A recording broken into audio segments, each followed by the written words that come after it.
And we're back here again. We're back here again after a disgusting performance against Arsenal in the North London derby. A disgusting performance against Chelsea at home. A disgusting performance in the first half against United at home. We are back here again against the mighty Fulham. Is Frank on borrowed time? Is he a dead man walking? Well, let's discuss. Welcome to Designated Hotspur.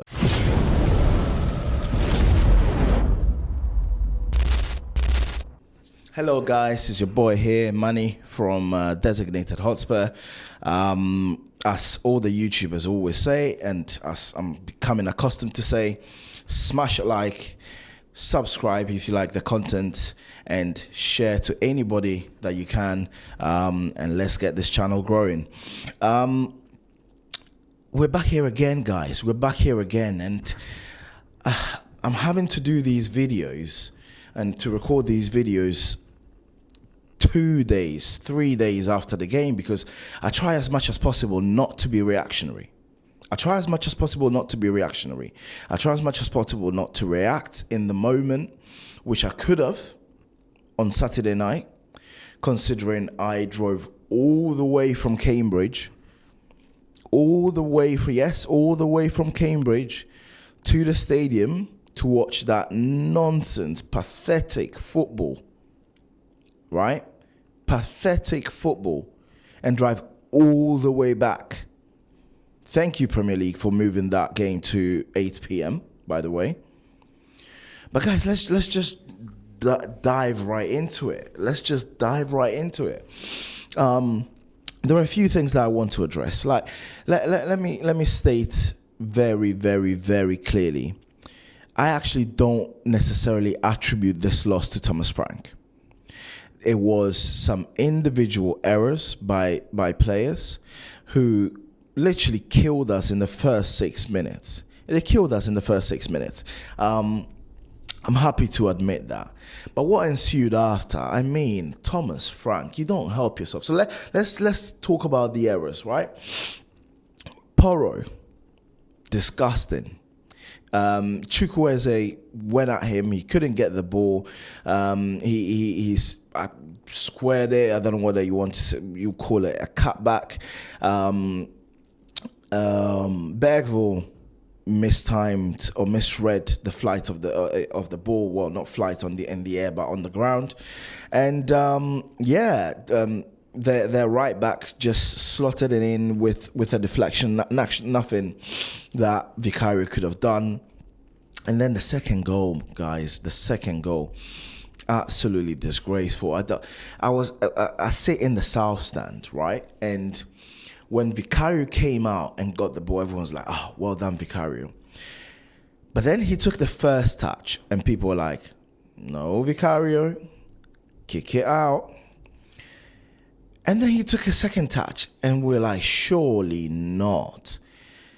And then obviously what happened, you know, Wilson getting that goal with literally an open goal. There was absolutely nobody in goal. But let me just say, first and foremost, Danso, to not have the IQ to think, you know what, my keeper is out the goal.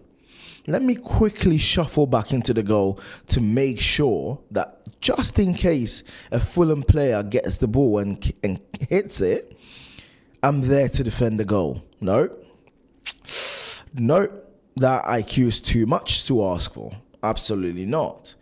And then you had Vicario, a weird moment of Vicario berating the players. I don't know who he was berating when you are the one who's made the mistake. Now, Vicario, I'm sorry, but Vicario seems to be the kind of person who blames everybody before blaming himself. Every time. Always has something to say. Never concentrates on the thing or whatever it is that he needs to do. The job at hand. I do give him a bit of props for coming out, obviously, and facing the media, holding his hands up. But I'm sorry, the reason why people are booing is because of your character. Coming out, was it in against Copenhagen or PSG or wherever Champions League game it was, and having a pop at the fans.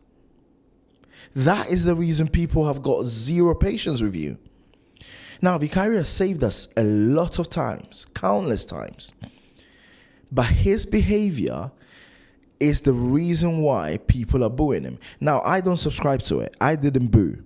I don't boo players. I don't even boo them after the game unless something catastrophic has happened.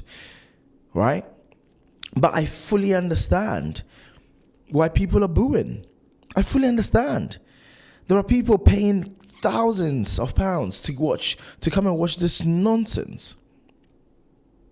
Now, Thomas Frank, I'm sorry to say, but listen,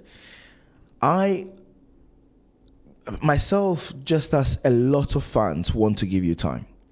We want to give you time. I agree with people like Sava when they say it's 12 games in. I fully agree with that. But you need to buy yourself time, mate. You've got to buy yourself time. And playing this kind of football will not buy you time. It will not. This whole lump the ball FC, kick it up to the striker FC, even though we know that Richarlison cannot trap the ball. He cannot bring people into play. It's ludicrous. It's suicidal. Get a grip. Get a grip. And as Spurs, I feel like we've lost our identity. We've lost our identity. And I don't mean the cliche phrase of, oh, we want to play the Spurs way. That's not what I mean. What I mean is, when I looked at Poch, I knew exactly what he wanted to do. I know exactly what kind of football he wanted to play. He wanted to dominate the game, dominate the opposition, and take the game to them. When I watched Mourinho, I knew exactly what he wanted to do. He was like, let's sit back and let's allow Kane and Sonny to do whatever they need to do. Conte, I knew exactly what he wanted to do. Transition play, wing backs play.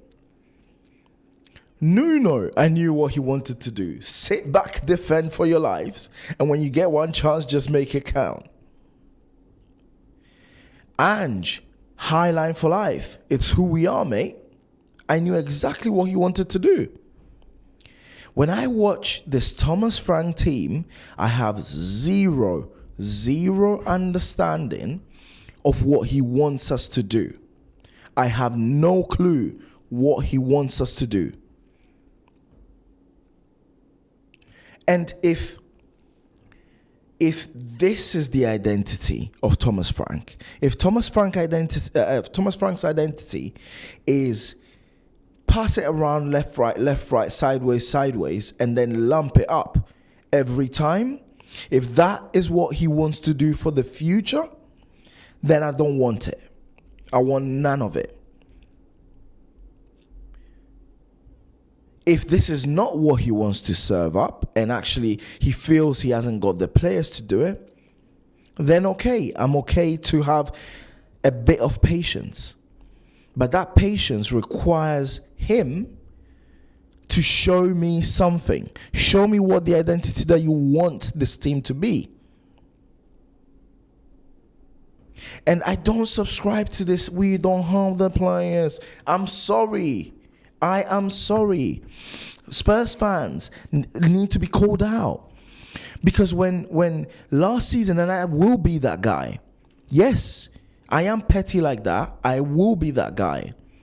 When last season we were playing Fraser Forster for a whole month of December during our busiest period, when we were having to bring out Archie Gray at the back, Ben Davies at left back, and Dragusin at centre back, nobody was saying we didn't have the players. Apparently, from the YouTube community, it was, oh, Ange has to adapt. Ange has to adapt. Oh, this team only needs a coach. They only need a coach.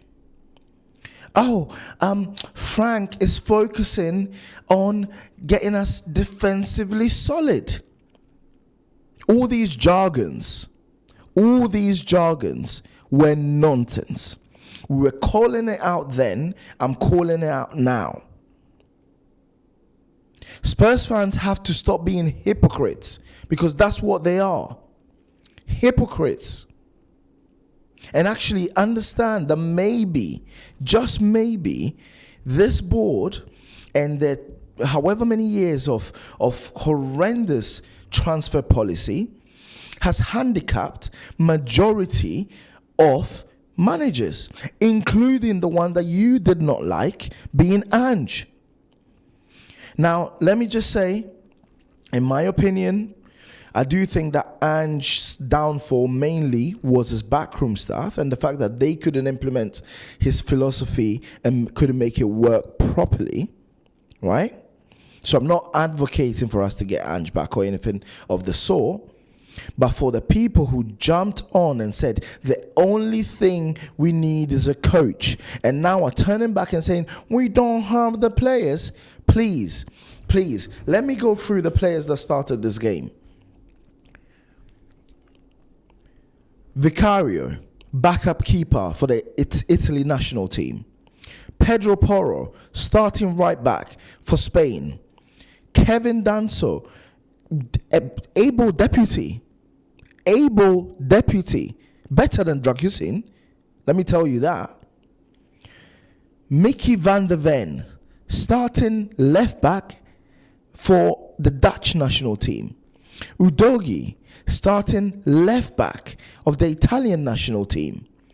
Joao Paulinho, that I genuinely believe, in terms of his breaking of play, he's world class. But when he gets the ball, he doesn't know what to do. He's not that player. But however, this fan base wanted him. Archie Gray, I can agree with everybody, should never be anywhere near the starting team. Mohamed Kudus, literally a very good player. Kolo Muani, French international. I don't want to hear it. It's different if we're talking about finishing top 4, top 5. I get it. It's different if we're playing Arsenal and Chelsea. I get it. But not when we're playing Ryan Sessegnon, Calvin Bassey, Kenny Tete, Harry Wilson, Joshua King. Please, give yourself a wobble, Spurs fans. And I'm not talking about all of them, but some Spurs fans. That there is a contingent led up by Mr. Lubo. And I love Lubo because I feel like Lubo he embodies the club, the passion, the love. But I am sorry, Lubo. Stop being a hypocrite. Stop being a hypocrite. You said we only need a coach. And now you're telling me the players are not good enough. But when Ange had those players, Fraser Foster in goal, he had to adapt. I'm not having it. We're better. We're better than 0.01 XG, which is what we had in the first half. I'm sorry. No. Frank, listen. We want you to have the time, but fix up. Take off the handbrake and start coaching this team. Because if you're not going to you're not going to last this week.